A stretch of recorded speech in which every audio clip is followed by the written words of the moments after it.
Social media వచ్చినాక అవుతున్న మంచి కానొస్తున్న ఫాయిదాలేందో గాని ఇంత ఇంత పెరిగిపోతున్న గలీజ్ కథలు చూస్తుంటే పెయ్యి అంత మసిలిపోతుంది.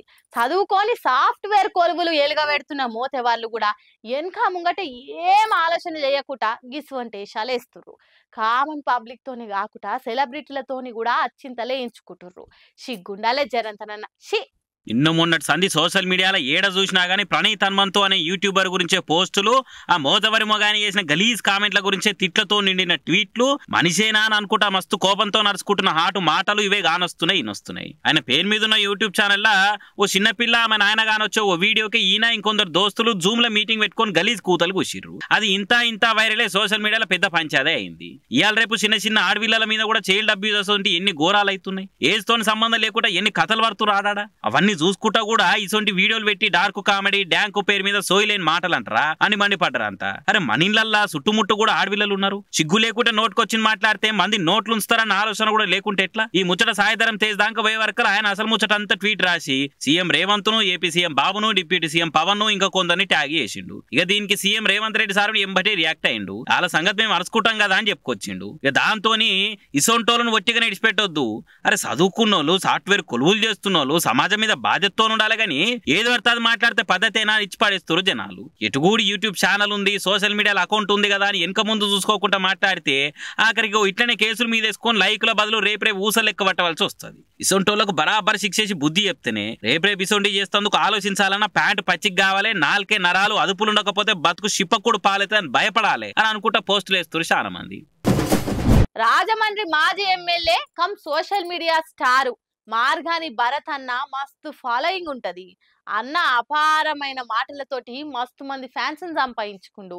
హీరోగా హిట్ కాకపోయినా పాలిటిక్స్ లో ఒక్కసారి హిట్ కొట్టిండు, రెండోసారి ఫట్ అయిండు ఈ మాజీ పవన్ ఫ్యాను.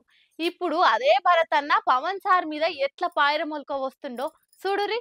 వంకపాటి మాజీ ఎంపీ కమ్ మాజీ పవన్ ఫ్యాను మార్గాని భరత్ అన్న టీడీపీలకు మస్తు సలాలు ఇస్తున్నాడు. టీడీపీ నేతలు డిప్యూటీ సీఎం పవన్ కళ్యాణ్ ను గౌరవించాలి, వీలైతేనే గుడి కట్టినా తక్కువే అని అంటున్నాడు. పవన్ ఫ్యాక్టర్ వల్లనే ఏపీలో టీడీపీ కూటమి గెలిచింది, లేదంటే డక్అవుట్ అయ్యేదని అనుకొచ్చిండు. తెలంగాణకి సంబంధించి ఉప ముఖ్యమంత్రి వర్యులు బట్టి విక్రమార్క గారు వచ్చారు.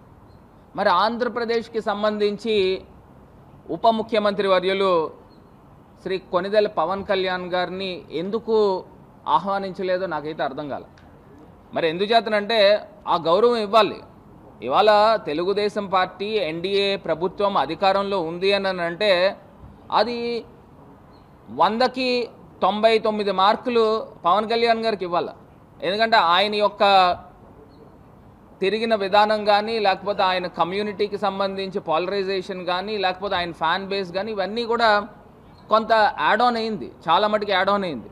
మరి ఆయన్ని నెగ్లెక్ట్ చేసి నిన్న మీటింగ్ జరిగింది. ఇది ఎందుకంటే మొత్తము ప్రపంచవ్యాప్తంగా ఉన్న తెలుగువారందరూ కూడా ఈ మీటింగ్ యొక్క సారాంశం గురించి వెయిట్ చేశారు. మరి అక్కడ ఏమీ కనబడలే. మరి కనీసము కొంత ఫేస్ వాల్యూ ఉన్న పవన్ కళ్యాణ్ గారిని కూడా తీసుకుని వెళ్తే దానికి ఇంకా యాడ్ ఆన్ వాల్యూ వచ్చి ఉండేదనేది నా తాలూకా అభిప్రాయం. పవన్ లేకుంటే పవర్ లేదు కాబట్టి ఆయన గుడి కట్టాలన్నట. అంతేకాదు మొన్న 2 రాష్ట్రాల సీఎంలు మీటింగ్ పెట్టుకురు కదా, ఆ మీటింగ్ కు తెలంగాణకు ఉప ముఖ్యమంత్రి బట్టి విక్రమార్క సార్ వేయిండు. మరి ఏపీ నుంచి ఉప ముఖ్యమంత్రి కొనిదెల పవన్ కళ్యాణ్ గారు ఎందుకు రాలేదు అని అనబట్టిండు. మరి భరత్ అన్నకు తెలియదా ఎట్లా? ఆయన ఓలేకన కదా అలా పార్టీ తరపున గెలిచి కూటమి మంత్రి అయిన కందుల దుర్గేష్ ను పంపింది. ఏదో అనాలన్న అనుడు కాకుండా జర స్టడీ చేసి విమర్శలు చేయే భరత్ అన్న అన్నట్టు పవన్ ఫ్యాన్స్ కూడా సురుకులు పెడుతున్నారు.